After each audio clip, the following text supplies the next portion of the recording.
Very special thanks once again to Affordable Prestige Cars in Glastonbury. As I've said before, it's always a pleasure to work with them, especially on a car like this.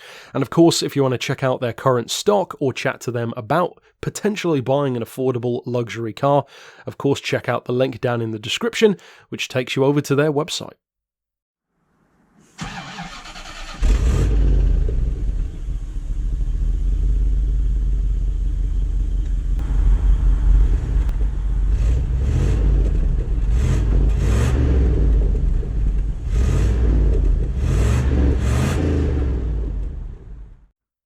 When reviewing something like a classic Rolls-Royce, or a Bentley of the time, or even something more modern like a Maybach, you can't really review these cars under the same parameters typically as a more normal or even high-performance modern car would be, for obvious reasons, and maybe some reasons that aren't quite as obvious.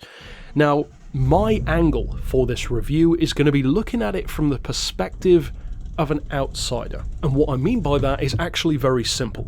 If you are already a Rolls-Royce aficionado, if you are in the market to buy another one, then let's be honest, chances are you're not watching this video in the first place, because you already know what you're talking about, you know what to look out for, and you know what you want.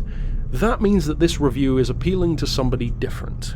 And that is my angle. Somebody who maybe isn't a Rolls-Royce superfan. Maybe you've never even considered owning a Rolls-Royce before, but now that you've noticed the prices, at least at the current time, maybe you're curious. Because for a while, and occasionally still, you will see a Rolls-Royce for about 5 or 6 grand, not this model, but some others, and it could be tempting. I was certainly tempted myself, but you kind of think, well, what if it breaks? It's a Rolls. Do you have to get some specialist? Can only Rolls-Royce work on it? Is the engine sealed and locked with a padlock?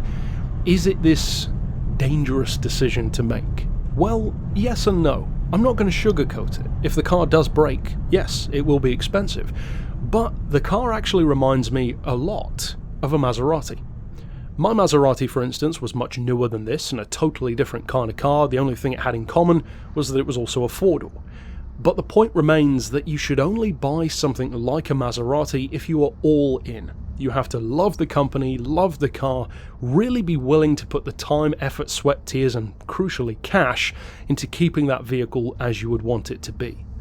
And you need to be prepared to have a little bit of a buffer to pay for repairs. Because it's not a matter of if, it's a matter of when. Now, what I will say in favour of this Rolls-Royce, which is, of course, as you saw from the title of the video, a Silver Spirit 2, and I'm going to get into some of the specifics of that model and how it differs from others as well, this is not anywhere near as unreliable as a Maserati, because it was made to be better to begin with. In fact, these engines, a 6.75 litre V8, are good for about 500,000 miles at least, if they're cared for. And that's the crucial difference. See, a Maserati could be treated like a king, and it's still going to break. With a Rolls-Royce, it's kind of a respect-based relationship. It will last if it's treated well and if it's cared for. If you keep the car in good condition, then it will simply last longer. This one, for instance, you can feel it's been loved. The performance still feels like it's brand new, just rolled off the lot. It doesn't feel like it's, creaking excessively or has splits in the seats or suspension that's a little bit patchy, brakes that work when they feel like it. Now I'm going to talk about some of those things, which of course to somebody who doesn't drive classics all the time will be a little bit jarring when you first get in the car. Me, for instance, I tend to focus in on newer vehicles mostly, not classics.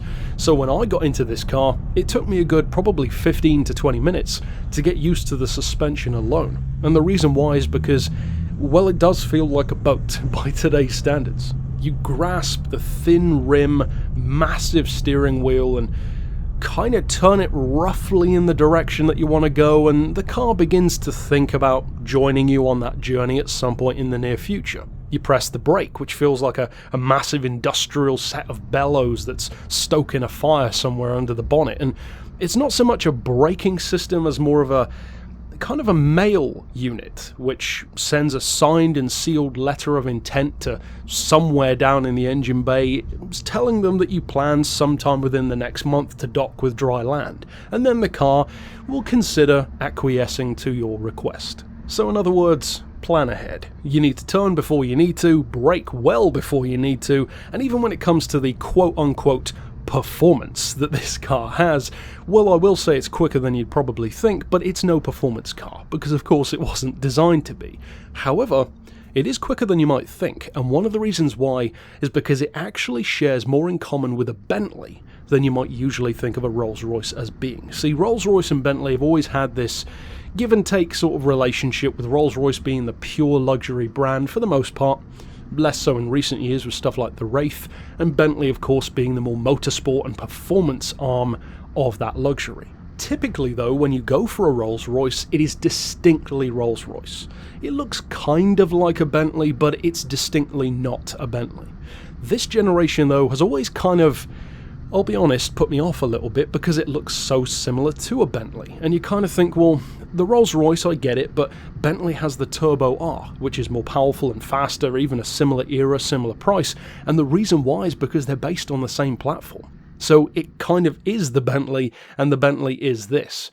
That is an interesting question that you need to answer for yourself, though. I, of course, can't tell you whether or not you should buy the Rolls or the Bentley, but this generation of those two cars is probably where that question has the most significance. These days, buying a Rolls-Royce Wraith is a very different option to buying a Bentley Continental GT. Back in this generation, it's a little bit more grey. Now, to get back into that performance, that 6.75 litre V8, certainly not lacking for size. The earlier models were carburettor, later had the same Bosch fuel injection system that the Bentley Turbo R has, puts out about 210 to 230 horsepower, which is not bad, peak power's at 4,300 RPM, so it's pretty lazy, which I like.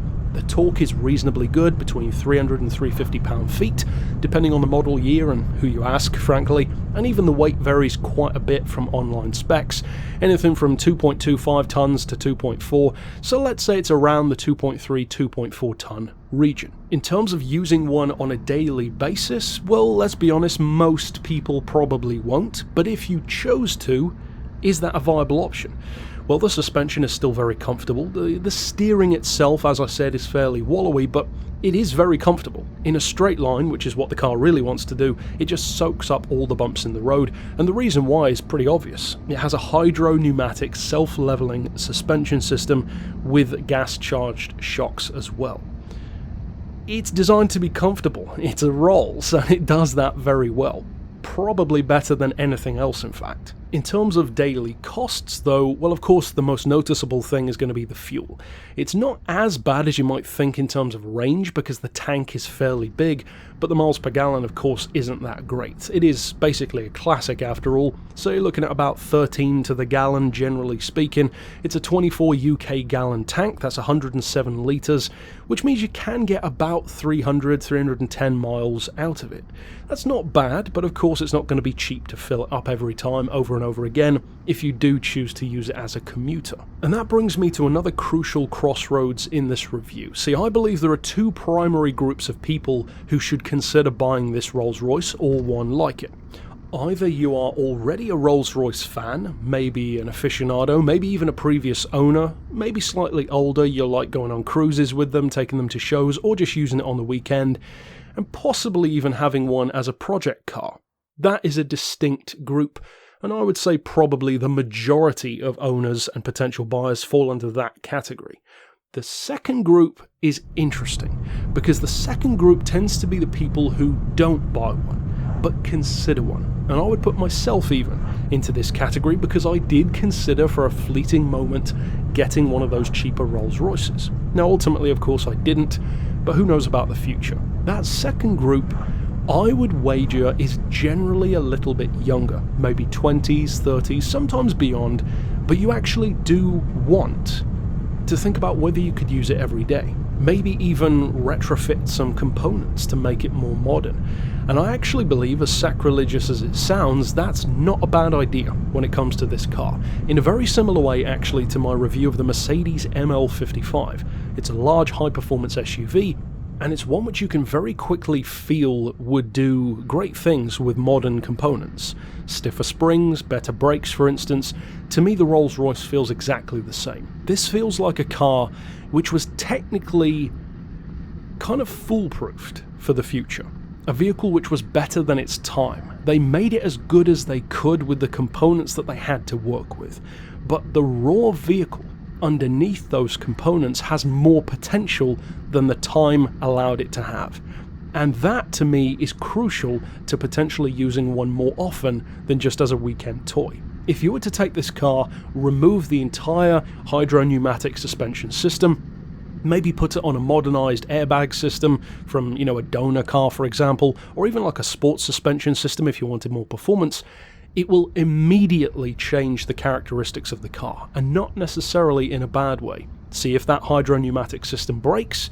Of course, it is a technical component of the car, so it's going to be specialised, and it is going to be expensive. In terms of stuff that's less expensive to fix though, the gearbox, for example, it's a GM sourced part. It's actually one of the most affordable things to replace on the Rolls-Royce, and it's a pretty good system. Initially a 3-speed, later a 4-speed, of course automatic, and it is column change, which I personally love. In the States, I know loads of you guys have column change cars, but in the UK, it's a little bit rarer, and I find it a lot of fun actually to use a column shifter. To get back to my point on retrofitting the car though, I believe that the suspension and the brakes would make a world of difference to a car like this. Having it uprated to discs all around with more powerful calipers, you would immediately change the entire personality of the car, except you wouldn't sacrifice what makes it good in the first place, which is the comfort and the presence and the pedigree, and also how well built that engine is. Being able to go for 500,000 miles regularly, if the engine is taken care of, is a testament to how well they were made. It is the Rolls-Royce of cars, and that statement exists for a reason. So it is a car which is difficult to pinpoint, I would say, an exact ideal buyer for, but I think that Rolls-Royces, classic ones especially, do have a wider audience than you might think.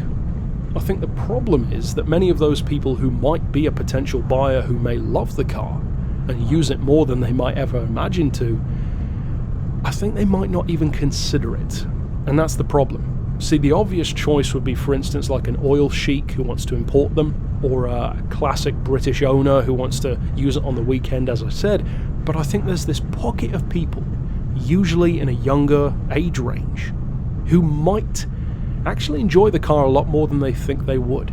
Me, for example. Generally speaking, I've reviewed more modern cars, and most of the classic cars that I love, because I am a huge classic car fan, they do tend to be performance-oriented. This, though, was one of those occasions where the longer I drove the car, the more I wanted to drive it. Because after the initial culture shock, if you will, of getting used to that time period's aesthetics and physics and how the car wallows around and kind of decides if it wants to cooperate with steering and brakes, it does, once you get used to that, feel like a pretty great experience. It has a lot of presence on the road. The space, as you can kind of see, is pretty massive. You look out over the bonnet, which is big enough to play polo on, and you feel like you do dominate the road. Even when it comes to interior space, of course it has a lot more rear space than a modern limo or sedan would, because many of them tend to have more aerodynamic shapes now, whereas this was essentially like a big box in terms of its shape and its design. A good looking box, but old-fashioned aerodynamics for the most part. So in the back, the headroom is great. Of course, most of the owners are going to be sitting back there back in the day and having a chauffeur up front. But even up front, there is so much space. The only thing that I will slightly criticise is the headroom isn't quite as good as you might think. You can kind of see that in the video. My head is very close to the roof, and although the seat is adjustable, it can only move so much. In terms of leg room and width room though, well, it's got that for days. In fact, if you have a small pet or a child who goes down into the footwell to retrieve something, say your last goodbyes because you'll probably never see them again. It's a massive car inside. Now, if you are in the market to buy one and you're curious what you need to look out for, there tends to be a couple of consistent things that you can notice about the car as to whether or not it's had a good life or maybe some neglect. Service history is always a great example. If there are large and especially recent gaps, that's not usually a good sign. And you could say that about a lot of cars, but when it's something like this, of course you want to take note of that. That hydro-pneumatic suspension system, it's something which will be costly, so make sure that it works properly, make sure it feels good when you drive it, that it doesn't have some kind of shallow spots or seem to be in and out of operation. And even stuff like pumping the brake pedal a few times, seeing how it feels. And this is the kind of stuff, of course, that you can look on owners forums and Classic and Sports Car Mag and check out for yourself as well. As well as, of course, checking out the obvious stuff like body rust or any leaks under the car if it's been sitting for a while. The usual stuff, really, that you would look for on any car, but of course, when something like this breaks, it will naturally cost more and be more complex to repair than a normal vehicle would, even of its time.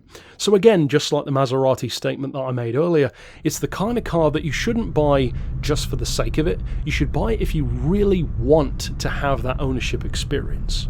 Not necessarily just specifically a Rolls, but something of that caliber. Something that you want to experience, maybe use every day, maybe not, but you have to be all in. If you have, for instance, £16,000 to buy the car, then don't buy the car. If you want a £16,000 Rolls-Royce, have 18, 19, 20,000 and then buy it. Because at least then you have a buffer. It might never cost you that much. It might not cost you anything to fix, because it may not even break. But if it does, you need to have that safety net there, because it can make all the difference between never wanting to see the car again if it breaks and wanting to get rid of it and just forget it, or just getting on with it, getting it fixed and enjoying it again. So it really depends on what you want from the car, how much you plan to use it, and if you want to be all in on that kind of vehicle experience. My verdict is then, it's definitely a car with a lot to offer, even by today's standards. It has potential to be retrofitted and improved even more than it was back then, in my opinion, but you just have to be 100% sure that you want to take that plunge, and as I've said with a couple of other vehicles, some more than others, it is a calculated risk, so you have to decide, is the answer to that calculation worth the risk to you personally? But overall, if you are new to the channel, of course click here on screen to see my other reviews, both for cars and motorcycles, and if you want to keep up with my newer vids, including of course more car reviews, slap not only the subscription box, but also the notification bell, so that you actually see my new vids as soon as they're released. But for now, as always, thanks for watching.